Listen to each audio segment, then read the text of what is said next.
I wanted to throw something your way before we get into your great run in 16. Rory talked about after his final run of Bay Hill last week. He said the only similarities between Bay Hill and the players are that they're both in Florida. Can you give us a little more insight in what he's talking about there for people that see two golf courses? They see water, they might see alligator shots, those types of things that we see around Florida golf courses. But I thought that was a very interesting point he made.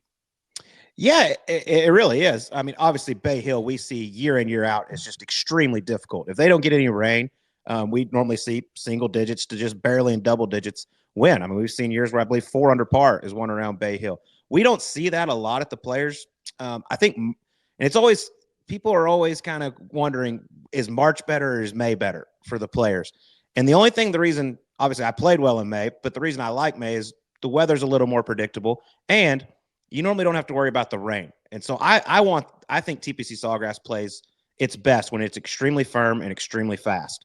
And I think that's what we saw in Bay Hill last week. I think that's why we saw a lot of players struggle. You look right now at the views of the golf course. I mean, it's extremely green. It's about as lush as you'll find. So it'll play extremely soft.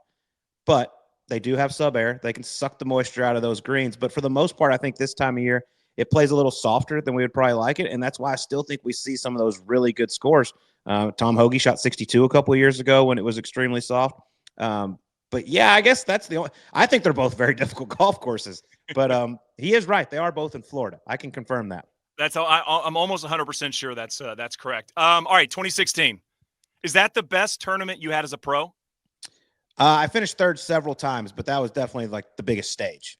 Yeah. 63 in the second round. Did you feel like going into the weekend, like I've got a good chance at this thing? Yeah, I remember, I mean, my history there wasn't very good. I remember my first year when I played my way in off the Corn Ferry Tour, I went out and missed the cut. Was probably way overwhelmed. I was so excited for that golf course. And then I actually only played one round my next time because I hurt my back on the range right before I went out for the first round and probably shouldn't even have played that day. And then I'll never forget, I called Steve Elkington, who's a 2-time champ at the Players. It's like, Steve, I love this golf course. I feel like I should play well. I've always played well at Pete Dye golf courses. Can you give me some advice? And I'll never forget, we went through every single hole the week before 2016. And basically he told me how to play each hole. And his big advice was, you have to challenge the trouble on this golf course. Whenever you bail out, you get in trouble. I mean, if you think about number one, you see the pond down the right, which really didn't play, the moguls, everyone bails out left. They have nothing to the green. If you hit it in the right rough, you can run away from you from that angle. Yep. You can hit it.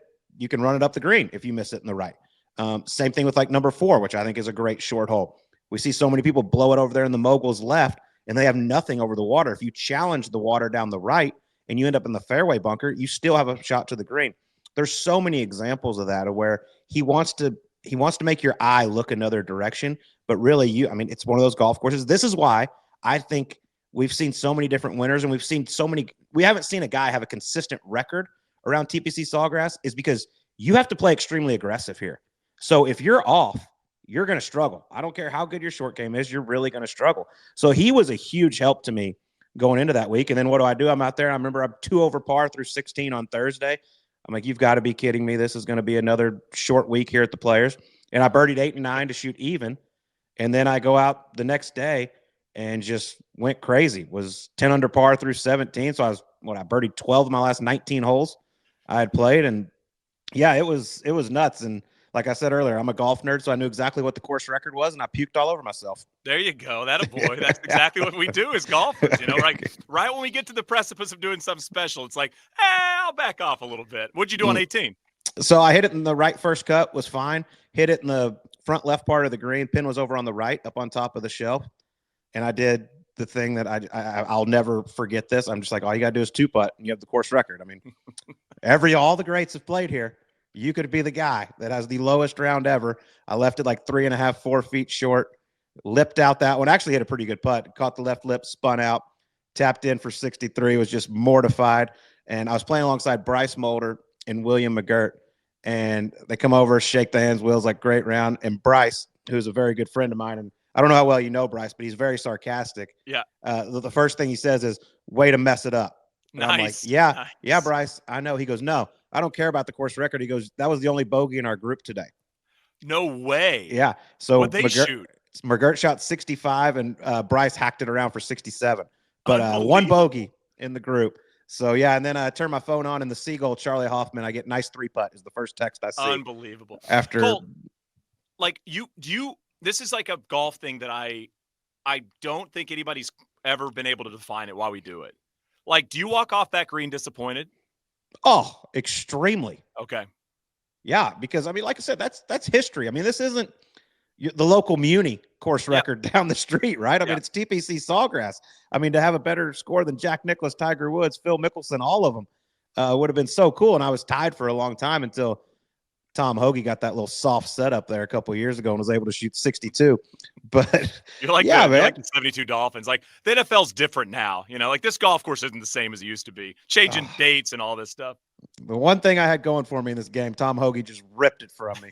Well, you got a good gig now. You do a good job now. That's going pretty good. I was going to ask you to describe the players in one word, and I did the same thing. And I'll give you a second, because I think mine kind of goes with what you were talking about.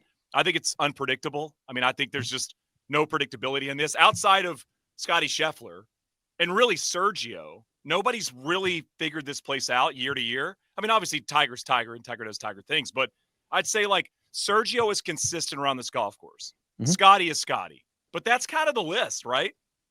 Yeah, I saw an incredible stat from Brandel Chambly the other day. He went through and he listed off probably 10 players, all massive names. I'm talking Tiger, Dustin Johnson, VJ, Phil Mickelson, Rory McIlroy, and it gave their top 10 percentage on the PGA Tour and then their top 10 percentage at the Players. And it's unbelievable how much lower that one at the Players is, just because this golf course, my word would be, it exposes you. Okay. And so if you are on your game, like, it doesn't matter if you're a bomber or if you're one of the short hitters like Fred Funk. When you're on your game, you can play well. But if you're not, like, you don't see many guys that have an off week, say, ball striking and compete. I believe Cam Smith was the only one. I think he was 33rd in, like, strokes gained tee to green that ended up winning. Most of the others are all right around first. So it's one of those ones. It's one of the few golf courses where I feel like you cannot fake it, and it tests every single aspect of your game. You know, I mean, it's a great point. And when you go through, like, recent winners, because there's always random winners across the board, right? Mm-hmm. There's random winners at Augusta, there's random winners at US Open, at PGA Championships. But, like, when you basically go back to 2013, it's kind of like heavy hitters, you know, outside of even Cam Smith. And at the time, Cam was an extremely heavy hitter, right? I mean, one of the best players in the world at that time. But, I mean, it's like Scotty 2 in a row. And you've got, you know, Cam Smith, JT, Rory, Webb had that great year. Siwoo kind of burst on the scene at the time. But now Siwoo, you know, top 30 player in the world. Mm-hmm. Jason Day at height of power. Ricky, you know, his kind of career achievement moment. Martin Keimer, when Keimer was unbelievable. And then Tiger in 2013. I'd say the resumes of the last, 10, 11 winners, you put that up against any of the major championships, and it's just as good, if not better. Totally agree with you. Yeah, and I just think that's a testament to the golf course. Once again, I mean, you could label this any tournament you want, but you put it on this golf course, it exposes the weaker players. And like I said, you have a hot week, whether it's ball striking, putting, what it is, you can compete around here, but you better be on in all aspects, because the second it starts going south, you can make massive numbers here. There's trouble on every single hole. Like, I look at a course like Torrey Pines, which is a great test. It's a major championship venue. And we see high scores, but that's a place that just wears you down. You make a lot of bogeys. There are big numbers to be made on pretty much every single hole at TPC Sawgrass. And that's why it's such an uncomfortable golf course, and why we can see some crazy swings out there. I also think, like, I mean, I know you know Scotty extremely well, but it feels like if there's ever been a golfer that could play this place well all the time, it's Scotty, because he's so good at avoiding the bad stuff. Yeah, he manages the game probably better than anyone. I mean, I don't think people give him enough credit for how straight he hits it off the tee, and he's the best iron player in the world. So when you've got pretty narrow fairways out there that you need to hit fairways around TPC Sawgrass, and then some of the smallest greens we see in golf where you have to be extremely precise, and we get some windy conditions around here.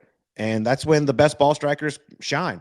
It's a perfect golf course. Most golf courses are perfect for Scotty, but this is one I feel like I hadn't found a bad one for him yet. Yeah, he can separate himself, though, right? Like, if he is on his A game, I don't think he can be beaten this week. Like, I mean, it feels like here in Augusta, right? If he's playing great golf, he's not losing there. Yeah, totally. I mean, they thought they had him last year. He was 5 back, and he had a hurt neck, and he goes out and shoots 64. So thank you very much. Thank you so much.